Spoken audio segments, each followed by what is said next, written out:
We've all felt it. The restless, gnawing urge to chase. Chase love, chase success, chase recognition. Somewhere in our minds lives the quiet belief that if we just push harder, if we just run faster, if we just want it more than everyone else, the thing we desire will finally be ours. But life has a strange way of playing tricks on us. The harder we chase, the further away the object of our desire seems to drift. Like trying to hold water in our fists, the tighter we squeeze, the quicker it slips through our fingers. Consider the realm of relationships. A person who falls in love and clings too desperately often drives their partner away. Their neediness radiates not attraction, but suffocation. Or take the world of ambition. The one obsessed with success, the constant hustler working long hours, burning out in the process, often discovers that the very desperation to succeed leaves them tired, uninspired, and strangely overlooked. It happens everywhere. In careers, in friendships, even in our relationship with ourselves. When we believe fulfillment is out there, waiting to be caught, we become trapped in a perpetual chase. But the closer we run toward it, the more it retreats into the distance. There's a paradox hiding here, a contradiction that unsettles us because it cuts against everything we are taught about persistence, ambition, and determination. And yet, many of us have experienced the other side of this paradox as well. The moment we stop caring so much, when we release the grip of desperation, something strange happens. The phone rings. The opportunity appears. The person we thought had vanished returns. It is as if life itself pivots when we stop running toward it. What is going on here? Carl Jung once remarked that what you resist not only persists, but grows in size. The unconscious mind, he believed, holds enormous influence over our lives. When we chase something with too much energy, with too much attachment, we are not just expressing desire, we are simultaneously feeding resistance. Our conscious grasp becomes entangled with unconscious repulsion. We want it, but our wanting also signals we don't have it. We desire, but our desire proclaims lack. And lack, like an echo, amplifies itself. Modern life intensifies this paradox to unbearable heights. Open any dating app, and you'll see millions of people swiping, endlessly searching. Each one convinced that the next face might deliver what they long for. And yet the harder they pursue, the emptier the exchanges feel. Scroll through social media, and you'll see creators chasing clout, desperate for likes, for views, for validation. But the more visibly they chase, the more hollow their content seems, and the less attention they actually attract. Or look at the endless grind culture of modern capitalism, where young professionals sacrifice their health, their friendships, their sense of peace, for the elusive promise of status and wealth. They chase so hard, but their exhaustion radiates lack, and the very opportunities they seek drift toward those who seem unbothered. We live in a civilization built on chasing, yet haunted by the suspicion that chasing rarely brings us closer to what we seek. And so, a deeper question emerges. What if the chase itself is the problem? What if the act of running after something doesn't just fail to get us closer, but actively pushes it away? What if the very energy of pursuit creates a repelling force, ensuring that the more we desire, the more the desired escapes? What if, paradoxically, the way to gain what we seek is not to tighten our grasp, but to release it? What if the secret to being chased, rather than chasing, lies in a shift not outside us, but within us? Carl Jung believed that the human psyche is not a smooth, orderly surface, but a vast terrain filled with hidden chambers, unlit corridors, and buried forces that shape our every action. He argued that much of what drives us does not arise from conscious choice, but from the unconscious, the immense reservoir of impulses, fears, and desires that we often do not even recognize as our own. Among Jung's most powerful insights was the concept of the shadow. The shadow is everything within us that we refuse to acknowledge, everything that contradicts the image we have built of ourselves. It is not necessarily evil or destructive, though it can be. It is simply what is hidden, and it is often what we most desperately want, yet cannot admit to wanting. Desire, in this framework, takes on a haunting quality. When we acknowledge it directly, when we give it space within our consciousness, it can be integrated, understood, even pursued, with clarity. But when we bury it, when we repress it, deny it, or chase it, without awareness it grows distorted. It begins to leak into our lives in twisted ways. The shadow of desire, Jung would argue, is not passive. It's sabotages. Think of the lover who clings too tightly. On the surface, they tell themselves they simply want to hold on to something precious. But beneath that surface lies the shadow, the unacknowledged fear of abandonment, the hunger for control, the deep insecurity that whispers, "I am not enough." These unspoken forces pour into the relationship, strangling it with neediness. The more the person chases closeness, the more distance they create. Or consider the entrepreneur desperate for validation. Outwardly, they insist they are driven by vision, by passion, by innovation. But in the shadow lurks the wound of childhood.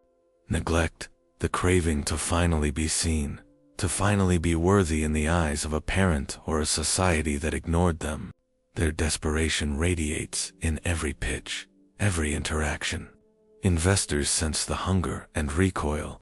Clients feel the weight of hidden motives and hesitate. The very energy designed to attract becomes the force that repels. The artist, too, can fall victim to the shadow of desire. Driven by perfection, they polish and polish, obsessing over how the world will receive their work. The desire to be recognized consumes them, but what they repress is their fear of rejection, their terror of being ordinary. And so, instead of releasing their art into the world, they freeze, paralyzed by their own inner demands. Their shadow transforms creative energy into stagnation. Jung captured this paradox in a single, devastating phrase: "What you resist persists." The more we push something away from consciousness, the more power it gains in the unconscious. And the more we chase something compulsively, the more it reveals that we are resisting the opposite: our fear of lack, our fear of emptiness, our fear of being unworthy. This is why so many desires slip from our grasp. When chasing is driven by shadow, the chase itself is sabotaged. Our conscious mind says, "I want this," but our unconscious shouts, "I do not deserve it." Or worse, "If I had it, I could not bear it." And the unconscious, silent but powerful, often wins. Projection is one of the key mechanisms through which this sabotage unfolds. Jung argued that what we cannot face within ourselves, we project onto others. The person terrified of their own weakness obsesses over weakness in others. The one who represses their own anger becomes hypersensitive to anger in the world around them. And when it comes to desire, projection creates a strange mirror. We see in others the power, beauty, or freedom that we have not yet owned within ourselves. This explains why we so often chase people who do not want us, why we fixate on opportunities that are beyond our reach, why we idolize success while secretly sabotaging it. Our projections draw us outward, chasing shadows in the world, while the real issue hides within. Jung's vision of the psyche was not meant to condemn us, but to awaken us. He believed that individuation, the lifelong process of becoming whole, depends on recognizing and integrating these shadows. Instead of denying our hidden desires, we must face them. Instead of pretending our fears do not exist, we must acknowledge them. Only then can we reclaim the energy that chasing and resisting steals from us. Imagine the lover who admits their fear of abandonment, who stops pretending their neediness is love. In that honesty, the energy shifts. They stop suffocating their partner and begin to cultivate genuine intimacy. Or the entrepreneur who recognizes that their hunger for validation comes not from the marketplace, but from childhood wounds. By facing it, they free themselves to build a business, not out of desperation, but out of creativity and resilience. Or the artist who admits their terror of failure and chooses to release their imperfect work anyway. By confronting the shadow, they liberate themselves from paralysis. To Jung, the shadow was never something to be eradicated. It was a source of energy, creativity, and transformation, but only when integrated. Left unacknowledged, it poisons our desires, twisting them into compulsions that guarantee frustration. Brought into the light, it empowers us, allowing desire to move freely rather than chase destructively. This is the haunting truth Jung uncovered. Much of what we chase in life is not what we truly want, but what our shadow demands. And until we face that shadow, our chasing will always betray us. If what we resist persists, then perhaps the path to fulfillment is not to resist, not to chase, but to turn inward, to meet the shadow eye to eye, and to discover in that confrontation the key to transforming desire itself. The paradox of chasing is not a modern discovery. It echoes through the myths, philosophies, and spiritual traditions of humanity, as if every age has tried to warn us of the same eternal trap. The stories differ, but the lesson is constant. The harder you cling, the further away fulfillment slips. Consider the myth of Narcissus, a young man who becomes so consumed by his own reflection that he cannot look away. He chases beauty, but the beauty is his own, unreachable and untouchable. His desire is endless, his fulfillment impossible. What begins as fascination ends in obsession, and what begins as life ends in self-destruction. Narcissus did not fail because he lacked beauty. He failed because his endless pursuit transformed beauty into torment. Or take the myth of Sisyphus, condemned to push a boulder up a hill for eternity, only to have it roll back down each time he nears the summit. His is the ultimate metaphor for the human chase. The chase never ends, because the act of chasing itself ensures the object can never be secured. Sisyphus does not suffer because the stone is heavy. He suffers because his labor is without resolution. His chase is infinite. In Buddhism, this endless pursuit is described as tanha, the craving that fuels suffering. To crave, in Buddhist teaching, is to cling to what is impermanent, to grasp at illusions as though they could bring permanent satisfaction. But, because everything is transient, craving can never be satisfied. It only perpetuates itself. The Buddha's insight was not that desire is evil, but that unexamined craving binds us to suffering. The chase, not the object, is what enslaves us. Across civilizations, from Greece to India to medieval Europe, the message repeats like a haunting chorus. The more we pursue with desperation, the more we guarantee our own torment. And yet, humanity has rarely listened. We are creatures of longing. And as societies evolved, the chase did not vanish, expanded. With the rise of industrial capitalism, the ancient struggle of desire was given new machinery. No longer did we only chase love or meaning, we were taught to chase things. Manufactured objects became manufactured desires. Advertising emerged, not as a way to inform, but as a way to inflame. In the early 20th century, Edward Bernays, often called the father of public relations, explicitly drew from the psychology of Jung's contemporary to design campaigns that bypassed rational thought and targeted the unconscious. Bernays understood that people rarely buy products. They buy symbols. A car becomes a symbol of virility. A cigarette becomes a symbol of liberation. A piece of jewelry becomes proof of love. Desire is manipulated, redirected, and inflated. The chase is no longer personal. It becomes systemic. Corporations thrive not when you are satisfied, but when you are perpetually reaching. Consumer culture depends on you wanting more tomorrow than you have today. So, dissatisfaction is not a bug, it is a feature. The chase is institutionalized, transformed into the very fuel of the global economy.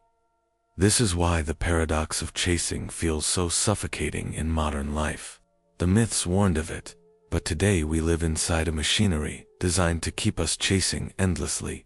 Every advertisement is a whisper. You are not enough. But if you buy this, maybe you will be. Every social media platform is a stage for comparison, reminding us of what we lack. The system thrives on keeping us in Sisyphus's place, pushing the boulder of desire uphill, only to watch it roll down again and again. And yet, the irony is brutal. The more advanced our society becomes, the more it manufactures abundance in, the more it convinces us we are deprived. In an age where food is plentiful, millions chase diets and unattainable bodies. In an age of connectivity, loneliness is epidemic. In an age of comfort, anxiety and depression spread like wildfire. We have more than any civilization before us, yet we feel emptier. Why? Because abundance without reflection only intensifies the chase. The myths told us that chasing distorts desire into torment. The Buddha told us craving binds us to suffering. And Jung warned that what we resist persists, that the unconscious turns unacknowledged desires into compulsions. Put together, they reveal the same pattern. Chasing is not simply a human flaw yet, is a human condition. And in modernity, it has become a business model. The transition from ancient myth to industrial capitalism is not just a change in scale, it is a change in structure. Where once chasing was the tragic flaw of individuals, now it is engineered into the very fabric of society. We are all Narcissus, staring into the reflection of curated lives on screens. We are all Sisyphus, pushing the boulder of consumerism up a hill designed to collapse beneath us. We are all caught in tanha, craving what cannot deliver the permanence we secretly demand. The paradox remains unchanged. The more we chase, the less we possess. But now, the chase is not only internally, it is external, manipulated, and monetized. Which raises a haunting question. If our ancestors could not escape the torment of chasing, what hope do we have in a world where entire industries profit from keeping us endlessly dissatisfied? There is a strange law at work in human psychology. The more desperately we want something, the more elusive it becomes. The more we grasp, the more it slips away. It feels almost supernatural, as if the universe itself conspires against desperation. But behind the mystery lies a mix of deep psychological forces and unconscious dynamics that shape our every interaction. Modern psychology gives this paradox a name: the scarcity mindset. When the brain perceives something as scarce, whether it is money, love, or time, it locks into tunnel vision. Every ounce of attention narrows toward that missing thing, amplifying its importance until it overshadows everything else. But this tunnel vision carries a hidden cost. It blinds us to alternatives, erodes creativity, and signals to others that we are operating from lack rather than abundance. Imagine a lover who constantly fears abandonment. Every word, every gesture is analyzed for signs of rejection. Their desperation bleeds into the relationship. They text too often, ask too many questions, demand constant reassurance. At first, their partner may try to soothe them, but over time the weight of this energy becomes unbearable. What began as love turns into suffocation. The fear of loss creates the very loss they dreaded. Or think of the gambler who chases losses. Each failure convinces him that the next roll will redeem everything. But as desperation rises, rational thinking collapses. He bets recklessly, raising the stakes not because the odds are better, but because his tunnel vision has narrowed. The more he tries to win back control, the more control he loses. What began as a game turns into ruin. The same pattern repeats in the professional world. The ambitious worker who equates worth with achievement throws themselves into endless overtime, sacrificing health, family, and peace of mind. At first, their hunger seems admirable, but soon colleagues sense the frantic energy beneath the surface. The obsession with success leads to exhaustion, mistakes, and burnout. Ironically, the very thing they hoped to attract recognition and opportunity flows instead to those who appear composed, balanced, and free. Scarcity does not attract, it repels. Carl Jung would have described this dynamic through what he called the psychic law of opposites. Every conscious effort to move toward something activates an unconscious counterforce, pulling us away. If we chase love with desperation, the unconscious fear of rejection rises in equal strength. If we chase money as a cure for insecurity, the unconscious amplifies that insecurity. The harder the conscious mind grasps, the stronger the unconscious resistance becomes. It is not only a matter of psychology, it is also biology. Neuroscience reveals that states of desperation flood the body with stress hormones like cortisol. These hormones prepare us for survival, not for attraction or creativity. Under stress, the brain narrows its focus to immediate threats, impairing long-term decision-making. This is why desperation produces clumsy gestures, poor timing, and self-sabotage. The body is broadcasting danger, not magnetism, and others can sense it. Human beings are finely tuned social animals. We detect micro-expressions, subtle tones of voice, and the invisible weight of energy. When someone radiates lack, insecurity, or fear, it triggers avoidance. On an unconscious level, people recoil from desperation because it signals instability.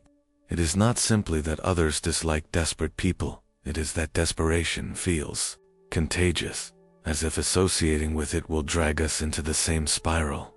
But here lies the paradox. When people let go of desperation, when they stop chasing, the entire dynamic shifts. Freed from tunnel vision, their energy expands. They notice opportunities they once overlooked. Their stress hormones recede, replaced by the neurochemistry of calm focus. Their body language changes, their presence becomes lighter, and others feel drawn rather than repelled. This shift often appears like magic, but it is not. It is the result of a psychological state known as flow. Flow emerges when effort and surrender balance one another. When a person is deeply engaged in the present moment without clinging to outcomes. Athletes describe it as being in the zone. Artists experience it as timeless absorption in their craft. Flow is the antithesis of desperation. It is not grasping, but allowing, not chasing, but aligning. And in this state, life seems to cooperate. The phone call arrives when you least expect it. The opportunity opens when you are no longer obsessed with finding it. The person who once seemed distant becomes drawn to you when your energy shifts from lack to wholeness. To the logical mind, these events look like coincidence. Jung called them synchronicities, meaningful patterns that appear when the unconscious and conscious mind move into alignment. Consider again the lover. When they confront their fear of abandonment and release their grip, their partner feels the space to breathe. Love flows again because it is no longer trapped by control. Or the gambler who finally steps away from the table, breaking the cycle of compulsion, and discovers the real game was never about chance, but about confronting the emptiness he tried to fill. Or the professional who detaches from the frantic hunger for recognition and instead works with calm presence. Suddenly, opportunities arrive, not because the world changed, but because they did. The unseen law is simple, yet profound. Desperation repels because it radiates lack, while surrender attracts because it radiates wholeness. The energy we project is not invisible to others. It is felt, often more powerfully than words. And when we shift from chasing to allowing, we begin to experience a reversal of gravity, as though the world itself is moving toward us. This principle explains why so many breakthroughs in life seem to happen not at the height of effort, but at the moment of release. The artist struggling for inspiration, who suddenly finds it when they stop forcing and take a walk. The inventor whose great idea arrives in a dream after weeks of fruitless labor. The person who meets the right partner, not while hunting obsessively, but while living fully and authentically in their own world. Desperation contracts, presence expands. Chasing narrows life into obsession. Letting go opens life into possibility. It feels almost like a psychological thriller, an invisible law shaping our every desire, ensuring that the more we cling, the more we repel, and the more we release, the more life flows in. Jung saw it in the psyche. Neuroscientists see it in the brain. Everyday life shows it in countless stories. The chase is not simply ineffective, is a trap, and the only way to escape it is not to run faster, but to stop running altogether. Carl Jung believed that the central task of human life is not the pursuit of external goals, but the pursuit of wholeness. He called this process individuation. To individuate is to integrate the hidden parts of ourselves, the shadow, the unacknowledged fears, the forgotten desires, to a greater, more complete self. It is the lifelong journey of becoming who we truly are. At first glance, individuation might seem like withdrawal from the world, a retreat from ambition, competition, or desire. But in truth, it is the opposite. It is not passivity, but redirection. It is the act of reclaiming psychic energy from the endless chase of external validation and reinvesting it into inner alignment. Instead of scattering our energy outward, hoping the world will fill our emptiness, individuation gathers that energy inward, transforming emptiness into wholeness. Consider two characters, each living under the same sun, breathing the same air, yet moving through reality in profoundly different ways. The first is the eternal chaser. They rise each day, restless, hungry, desperate to grab hold of something: success, attention, love that might finally make them feel complete. Their days are filled with striving, performing, and pleasing. They chase applause in boardrooms, affection in relationships, admiration on social media. But each victory is fleeting. The applause fades, the affection wavers, the admiration turns to envy. Their life feels like running on a treadmill, furious motion with no arrival. Their eyes reveal the fatigue of someone who has given everything outward, but discovered nothing inward. Now picture the second character. On the surface, they may appear withdrawn, even indifferent. They are not chasing opportunities, nor begging for affection, nor competing for recognition.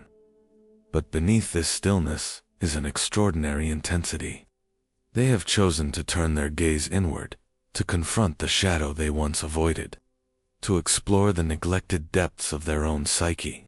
They have wrestled with their fears of inadequacy, stared into their loneliness, and accepted the parts of themselves they once denied. When this second character re-emerges into the world, something about them has changed. They are no longer restless. They no longer radiate lack. Instead, they carry a quiet magnetism. They do not chase, yet opportunities seem to come to them. They do not plead for love, yet others feel drawn to their presence. They do not shout for recognition, yet people listen when they speak. It is as if reality itself bends toward their alignment. What separates these two lives is not luck or circumstance, but orientation. One disperses energy outward, endlessly chasing reflections in the world. The other gathers energy inward, forging a center that radiates naturally.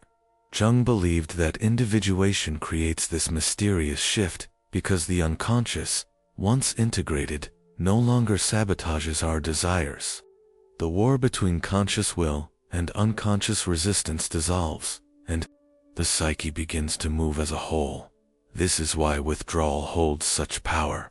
To withdraw is not to give up, but to stop leaking energy into illusions. It is the courage to say, I will no longer exhaust myself chasing what I think will complete me. I will turn inward and discover that completion has been within me all along. The world misunderstands this. Society equates withdrawal with weakness, detachment, or failure. But history is filled with individuals who withdrew, faced themselves, and emerged with transformative power. The Buddha, leaving his palace of pleasure to confront suffering. Nietzsche retreating into solitude to write truths that shook the foundations of modern thought. Jung himself, who after a deep personal crisis, withdrew into his inner world. drawing mandalas, engaging with dreams. And from that withdrawal gave birth to some of psychology's most enduring insights. The pattern repeats. Those who dare to withdraw, who dare to confront their shadow, rather than chase distractions, return not diminished, but enlarged. Their energy, once scattered in restless pursuit, is concentrated into presence, and presence is magnetic. The paradox is clear. The more we chase, the weaker we become.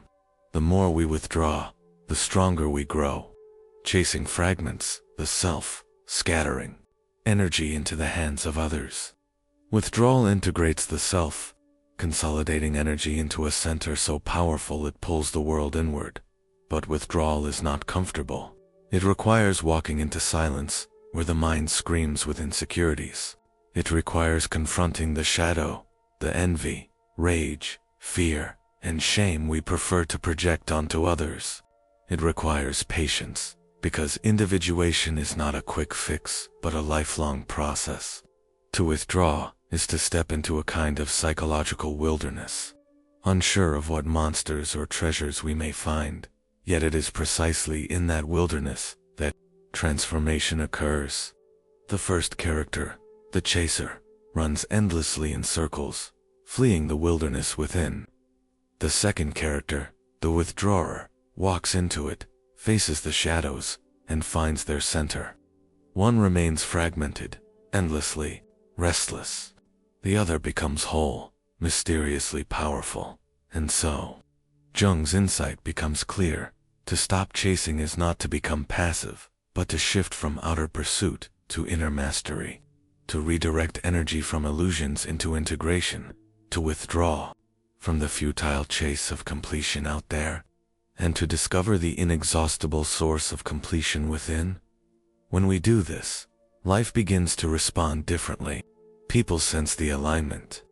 Circumstances begin to mirror our wholeness. What once required desperate pursuit begins to arrive, as though drawn to us. Not because the world has changed, but because we have. Individuation is the great inversion. When the chase ends within, the chase outside begins to reverse. We stop being the pursuer and become the pursued, not by people or possessions, but by the opportunities, connections, and synchronicities that align with our truest self. The world does not bend to those who run hardest after it. It bends to those who have withdrawn long enough to become whole. Step back for a moment and look at the world not through the eyes of an individual, but as a system. What do you see? A society that tells you, every day, that you are not enough, that you must run faster, look better, buy more, achieve more, or else you will fall behind. From the glowing screens in our hands to the advertisements on every corner, the message is relentless. Keep chasing. This is no accident. The modern world is not merely a collection of businesses and governments. It is a machinery of desire. It thrives not on your fulfillment, but on your dissatisfaction. Consumer industries, media empires, and political institutions share a hidden principle. People who feel whole are difficult to control. People who feel lacking, who are perpetually chasing, are infinitely easier to manipulate. This machinery is ancient in origin. The Romans called it bread and circuses. Distract the population with entertainment and feed them just enough to survive, while quietly consolidating power. The formula was simple. Keep the masses busy with chasing, whether it be food, spectacle, or status, and they will never notice the deeper chains that bind them. Today, bread and circuses have not disappeared. They have evolved into Instagram feeds, celebrity scandals, political outrage, and consumer spectacles that flash across millions of screens every second. The principle remains the same. If people are chasing illusions, they are not questioning structures. If they are hungry for validation, they will not hunger for truth. Psychology provides the tools to explain why this works so well. At the heart of propaganda lies the ability to activate primal human desires, the need for belonging, for recognition, for survival. Advertisements do not sell products, they sell images of who we could be if only we purchased, if only we chased. Politicians do not simply offer policies, they sell fear of loss and promise of salvation, keeping the electorate chasing security. Social media platforms do not just connect us, they engineer dopamine-driven loops, ensuring we chase likes, comments, and endless scrolling. The logic of chasing has been weaponized into an economy of attention. Consider how social media operates. The endless feed is designed so you never feel complete, never satisfied. Each swipe is a micro-chase, a search for the next hit of stimulation. And when you look up, hours have passed, yet you are emptier than when you began. This is not an accident of design, it is the design. The system thrives on your hunger. The beauty industry tells us that our faces and bodies are projects that must be endlessly perfected. The financial system tells us that no matter how much money we earn, we must chase more or risk irrelevance. The political machine tells us that unless we give our loyalty, our safety is at risk. Everywhere, the message is clear. Do not rest, do not withdraw, do not find stillness. Keep chasing. This raises an unsettling question. What happens when the chase itself is no longer a personal neurosis, but a systemic mandate? When our entire culture is organized around ensuring that people never feel enough? History shows us the consequences. In Nazi Germany, propaganda preyed on collective fears and desires, convincing millions to chase an illusion of national greatness, to surrender individuality for the promise of belonging. In Soviet Russia, the dream of utopia became a chase, so consuming it demanded sacrifice after sacrifice, even as reality grew harsher.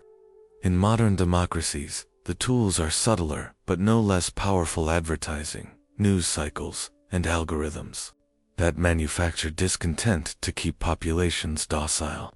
The chase has always been the invisible leash of power, but in today's digital age, it has reached unprecedented sophistication. Never before has the machinery of desire been so personalized, so immediate. Algorithms know our weaknesses better than we know ourselves. They learn which image will make us click, which story will provoke outrage, which product will trigger longing. We are no longer simply chasing by choice. We are being chased by systems engineered to keep us running. And yet, the cruel irony remains. No matter how hard we chase, the finish line is always moved further away. Buy this, and you will need the next. Achieve this, and you must achieve more. Gain followers, and you must protect them with constant content.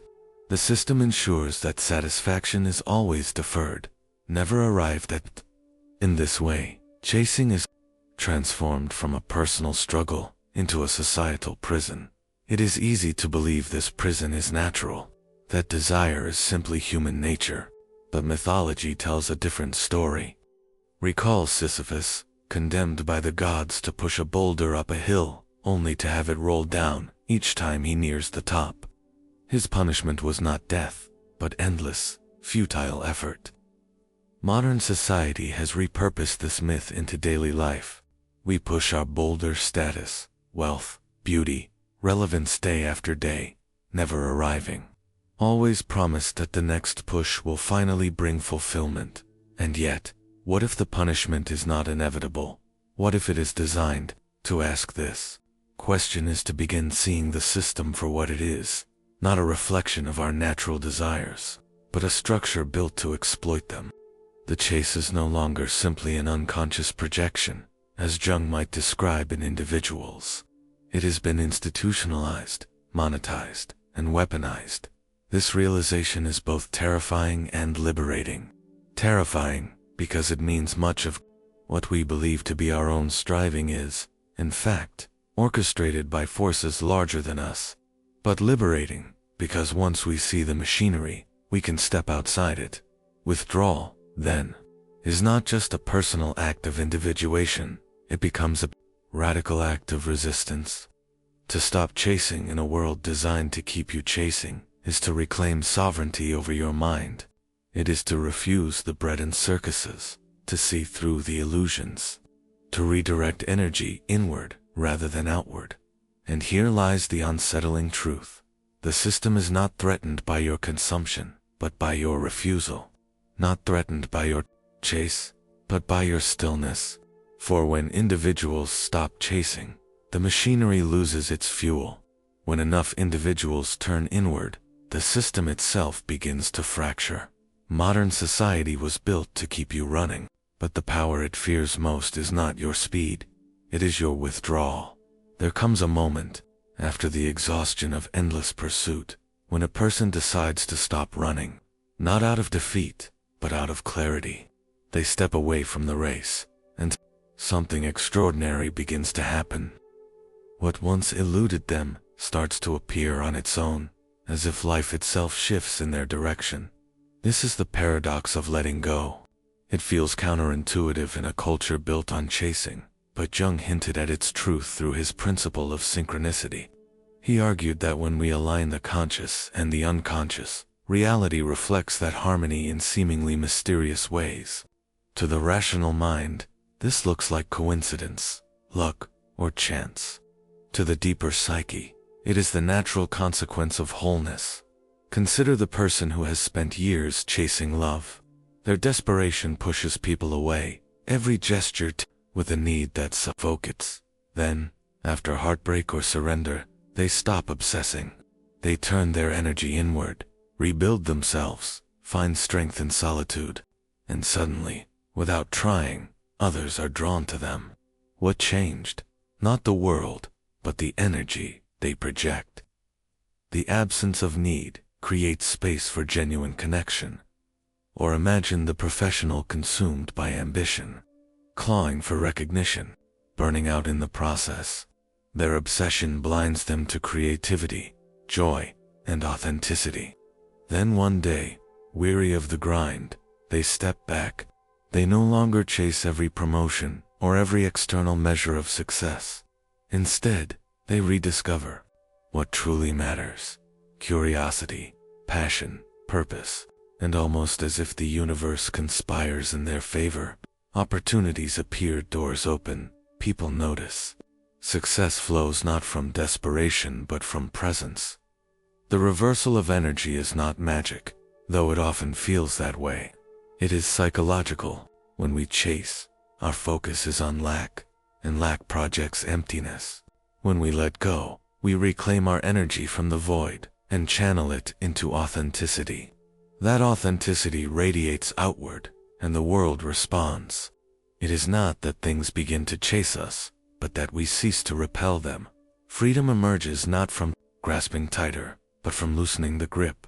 When we let go, we discover a truth hidden in plain sight. Life is not something to be captured and controlled, but something to be aligned with. Like a river, it flows. When we thrash and fight against its current, we drown. When we learn to float, it carries us effortlessly. Jung's concept of individuation becomes crucial here. To let go is not to retreat into passivity. It is to turn inward, confront the shadow, integrate the fragmented self. The act of releasing the chase is simultaneously the act of reclaiming power. For the energy once scattered outward, chasing validation or status, is now returned inward. And from that inwardness, creativity and strength emerge. This explains why those who let go often appear magnetic. The artist who creates not for fame but for truth, and in doing so, draws recognition beyond what they once dreamed. The individual, who no longer bends themselves to fit societal molds, and suddenly inspires others simply by being themselves. The person who stops chasing wealth, and instead follows passion, only to find financial abundance arriving in unexpected ways. It is as though the world rewards those who no longer demand from it. But in reality, it is the psyche that rewards alignment. Synchronicity occurs when inner truth and outer reality resonate. What feels mystical is simply the echo of wholeness reflected back by the universe. And yet, this freedom does not come easily. To stop chasing requires courage.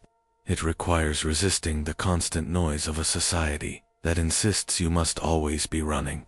It requires enduring the fear that without chasing, you will lose everything. But those who cross this threshold discover the opposite. By no longer scattering energy outward, they reclaim a deep reservoir of strength within. Freedom through letting go is not the abandonment of desire, it is the transformation of desire. Instead of chasing what we lack, we cultivate what we are. Instead of running after shadows, we stand firmly in our own light.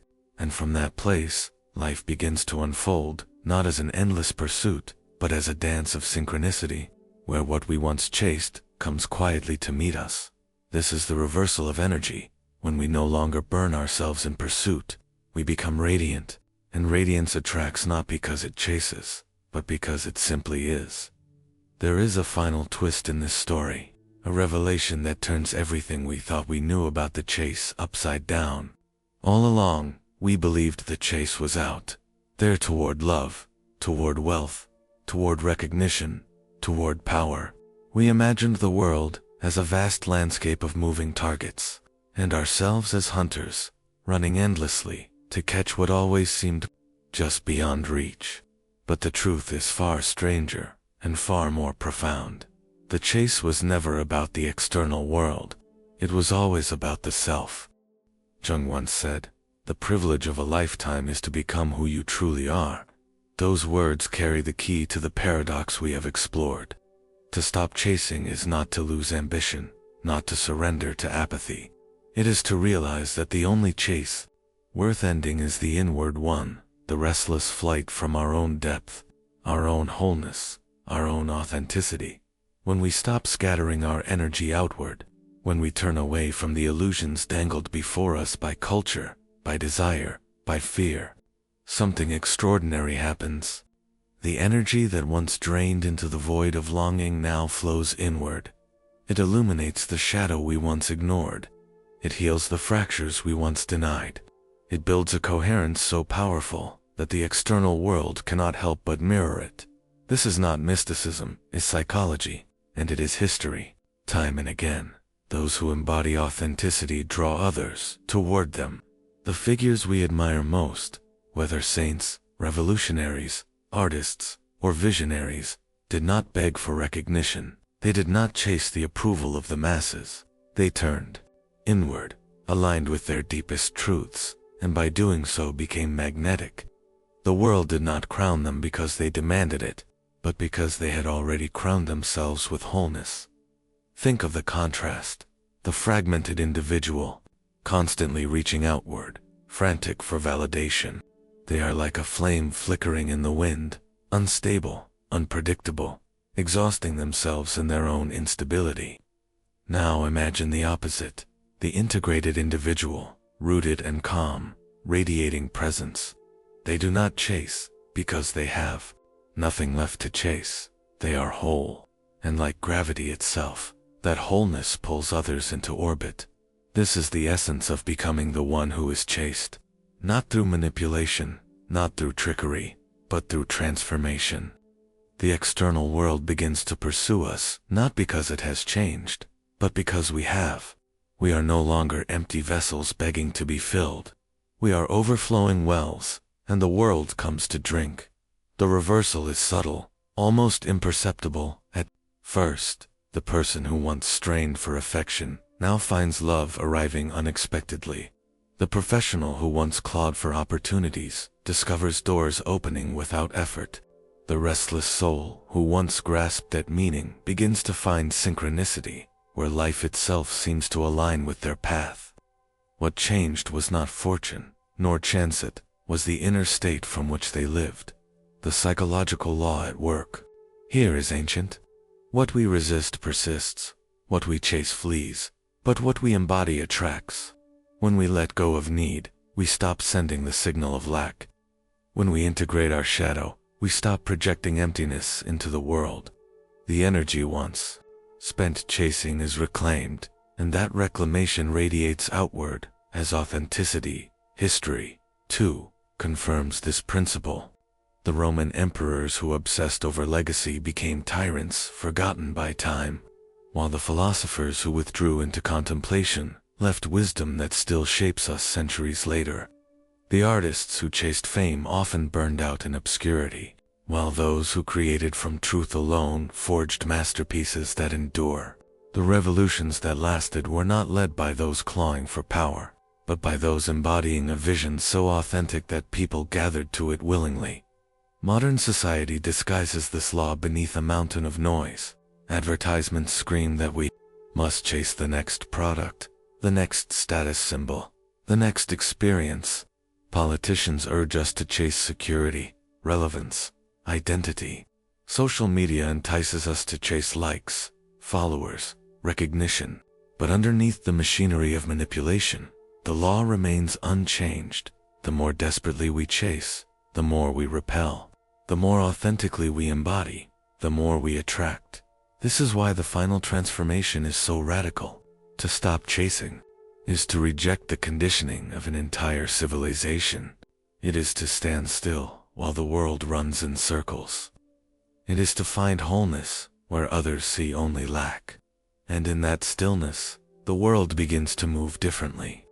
Not because its rules have shifted, but because we have stepped outside of them. And so, the final resolution comes into focus. The chase ends when we realize there was never anything to catch. What we sought outside was always a reflection of what was missing within. Love, recognition, power, meaning, all of it mirrors the relationship we have with ourselves. When we are fragmented, the world appears fragmented. When we are whole, the world bends toward our wholeness. To become the one who is chased is not to dominate, not to manipulate, not to play the same game in reverse. It is to no longer play at all. It is to embody a presence so complete that life itself reorganizes around it. This is the secret that myths hinted at, that psychology confirms, that history illustrates. When we end the outward chase, we ignite the inward journey, and that journey transforms us into a force that cannot help but attract. Imagine the moment. The person who once begged for love, now radiant with self-acceptance. The worker who once clawed for validation, now overflowing with creative power. The restless wanderer who once sought meaning in every corner of the earth, now standing firmly in their own truth. Discovering that meaning was with them all along. This is the final crescendo. The realization that the world does not chase us because we demand it, but because we no longer need it to. The chase was never about the objects of desire. It was always about the subject of self. And when the self becomes whole, the paradox resolves. When you no longer chase, everything begins to chase you. Not because the world has changed, but because you have.